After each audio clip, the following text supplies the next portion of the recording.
The roots of Juneteenth run deep through Jacksonville's historically Black communities, each street with its own story of resiliency. And there is one woman preserving that history 1 mile at a time, teaching the community about the past while leading them into the present.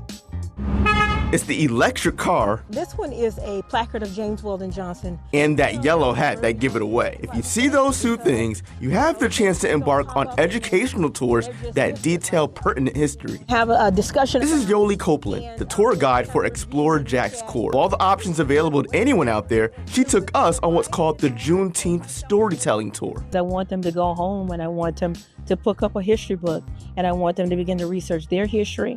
I want them to begin to research their history in their city, and I want them to share it.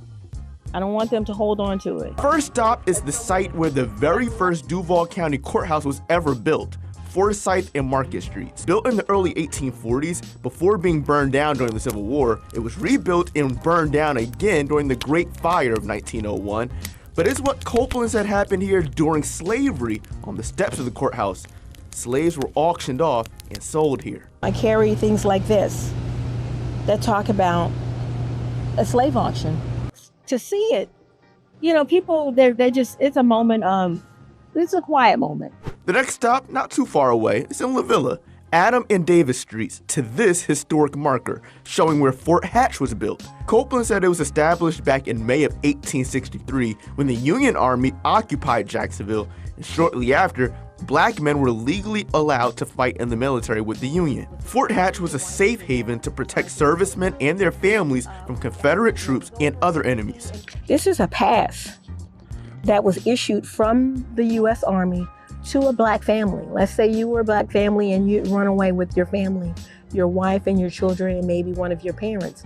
You know where the fort is at. One final stop, Bay Street and Ocean Street, the spot where a Freedmans Bank once stood. Formerly known as the Freedmen's Savings and Trust Account, a Freedmen's Bank was created shortly after the Civil War ended. Copeland says it was to help newly freed slaves manage their finances, save, and access credit. It was also a resource to help them acquire land and reunite with their families. But Copeland said the Freedmen's Bank had a short lifespan, closing for good less than 10 years later because of mismanagement, corruption, and theft. That led to Black people losing millions of dollars during the Reconstruction era. Copeland, who is from Miami and a retired sheriff's deputy, says she was inspired to do these tours in part to honor her own ancestors. My folks have been here since 1828, when Francis Wells Epps, who's Thomas Jefferson's grandson, when he brought 120 slaves to Florida, to Tallahassee. Copeland says she loves to explore and share this history, some that people may know and some that people would learn from her. But she says she does have homework for anyone who takes a part in any of these tours. I want them to share it, tell the stories, pass it on, because that's how I know as much as I know. It's because the stories were passed on, and it cannot stop with my generation.